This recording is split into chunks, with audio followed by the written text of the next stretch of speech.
Bunge la Tanzania limepitisha bajeti ya Wizara ya Madini kwa mwaka wa fedha 2026-2027 ndani ya siku moja baada ya kuwasilishwa kwake bungeni. Bajeti hiyo inayotarajiwa kuanza kutumika Julai mwaka huu inalenga kuimarisha uzalishaji, kuongeza mapato ya taifa na kuboresha mazingira ya uwekezaji katika sekta ya madini.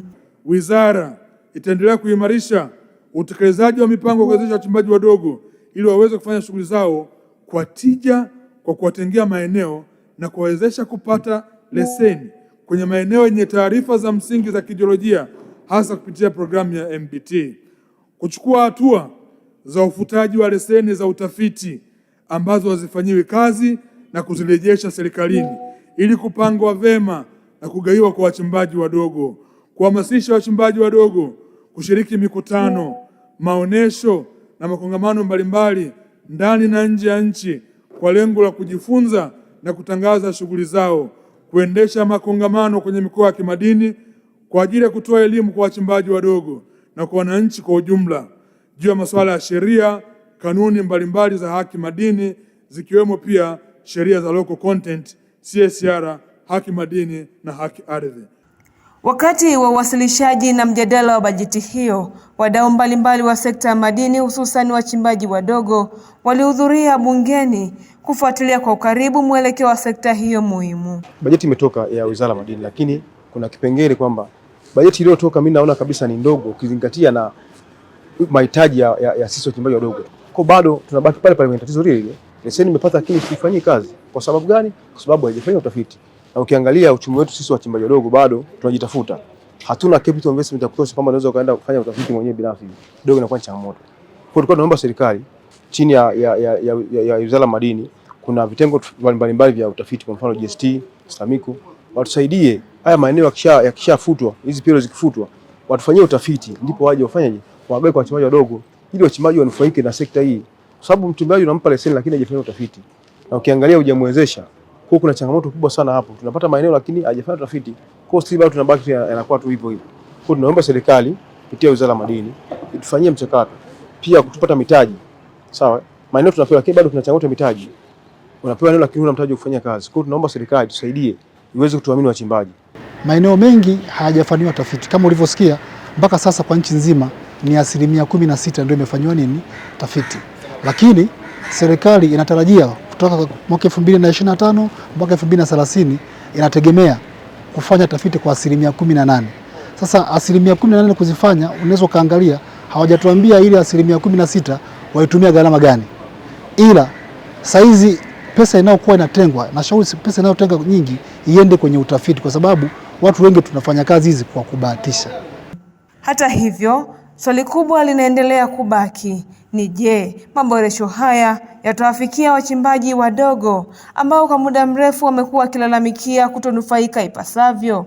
Ili kupata majibu, mwenzetu Ronald Sonyo alifanya mahojiano na katibu wa chama cha wachimbaji madini mkoani Geita, Misana Nyabange, akielezea hali halisi na matarajio ya kundi hilo. Kazi zimetulia, sio kama zamani. Wachimbaji wanachimba, hatuna maneno mengi, ni kwa sababu ya ushirikishwaji. Hali ikoje hivi sasa? Hali kwa sasa imetulia, vijana wengi wanajishughulisha na utafutaji wa madini, kila mmoja yuko bize, anakuwa bize kwa sababu serikali inashirikiana na sisi wadau, tunakwenda kwa mawasiliano. Kilichowasilishwa hapa bungeni kinaendana na maisha halisia ya wachimbaji wadogo? Ndio sababu tumeweza kukusanya zaidi ya trilioni kadhaa kwa miezi 8. Katibu, siku za nyuma kulikuwa na changamoto na malalamiko kwa maana ya mazingira ya wachimbaji. Nini ambacho unaweza kusema hivi sasa? Kwanza, kwa sasa hivi malalamiko na changamoto zimepungua sana, kwa sababu Mheshimiwa Waziri anajitahidi sana kutafutia maeneo, anajitahidi sana kutuelekeza na sisi tunamsikiliza. Kila mmoja yuko bize kwenye shughuli zake. Kwa hiyo malalamiko kimsingi ni machache sana. Sasa ni kwa kiasi gani unahisi kwamba serikali imeplay part yake kwa maana ya kutatua changamoto ambazo zilikuwa zinawakabili wachimbaji kwa siku za nyuma? Ukiona mpaka viongozi wa wachimbaji tunaitwa Dodoma kusikilizwa, leo bajeti inakuja kuletwa kusomwa huku, maana yake tulishayamaliza huko chini. Pale tunapokuwa tunadukuduku, tunazungumza ndani, tunasikilizwa na tunarekebishwa. Mazingira yalikuwa magumu kwa kiasi gani siku za nyuma wachimbaji? Mazingira yalikuwa magumu kwa sababu unakwenda kila sehemu, unapogusa ni PML ya mtu, na ukigusa mwenye leseni kaibuka, leseni za utafiti. Lakini Mheshimiwa Mavunde ameliona hilo, kila mmoja sasa hivi anakwenda kumiliki leseni, na si kwamba yani ukiangalia makundi wanapata mmoja unapata. Serikali inatusaidia kutulinki na mabenki pale wanapokosa mitaji, mabenki yako wazi kwa ajili ya kutukopesha. Nadhani umesikia kwenye hotuba ya waziri amesema wazi. Umegusia kuhusu eneo la leseni, na waziri tumeona hivi majuzi amefuta karibuni leseni 40. Hivi ufutaji wa leseni una unafuu kiasi gani kwa nyinyi wachimbaji? Ufutaji wa leseni unaenda kutusaidia vikundi kwa vikundi, makundi kwa makundi, mtu mmoja kupata leseni na kufanya kazi kwenye maeneo yetu wenyewe binafsi. Ni maeneo gani ambayo mnahisi kwamba kwa sasa hivi bado inawakwamisha wachimbaji wadogo? Moja ni swala la technical support, ni zuri sana kwetu, lakini linakwenda kutengeneza tatizo kubwa tena kwa vizazi na vizazi, kwa sababu serikali inalenga hao wawekezaji wanapokuja watufundishe teknolojia, lakini huko field hawakuruhusu kuingia sehemu ya kukopi na kupaste hizo sheria na hizo taratibu za kuchenjua ili tuweze kurithisha vizazi hadi vizazi. Nje na hilo, kuna baadhi ya kazi ambazo haziwaruhusu wao kufanya kama wawekezaji, kama watu wa nje, foreigners, lakini ndizo wanaozifanya. Unakutana na watu hao wageni wanaendesha mpaka bodaboda huko site, wanaendesha trucks ambazo ni ajira za Tanzania wa kawaida anaweza akahudumu nazo.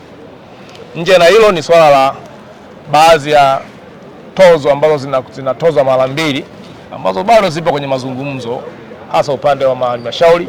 Kuna pengine unakuta jiwe linatoka hapo unalilipia, unatoka hapo unalilipia, tena unaenda tena kwenda kuuza dhahabu pia tena unalipa. Kwa hiyo unalipa kodi karibia mara tatu mara mbili ya ile ulichotakiwa ukilipia. Ni kwa kiasi gani unahisi kwamba inawaathiri wachimbaji? Inaathiri pakubwa, kwa sababu huwezi ukalipa kodi moja mara tatu. Nje na hilo, kuna swala la TRA. Tutapoingia kwenye makampuni, unaacha kuchimba individual, kuna pahala pia panachukuliwa kodi mara mbili, swala ambalo tumeshalifikisha kwa Mheshimiwa Waziri, na ametuahidi hivi makaribuni tutakutanisha na kamishna wa TRA tuweze kuyazungumza na kurekebisha pale palipopinda. Nahisi kitu gani kikifanyika hali kwa ujumla mazingira ya wachimbaji yatakwenda vizuri? Ni mazungumzo. Kiona leo tuko Dodoma hapa ni kwa mwaliko wa Mheshimiwa Waziri, maanake anakuja kutusikiliza, na zeni tutakwenda field kumsaidia kuwaelewesha wenzetu, bana, hii ni leseni ya mtu, ina taratibu zake, usiingie kwa hivi na hivi. Pale panapofaa kulipa kodi, ulipe kodi inayotakiwa kulipa, sio ya kunyang'anyana ambayo iko labda dabo.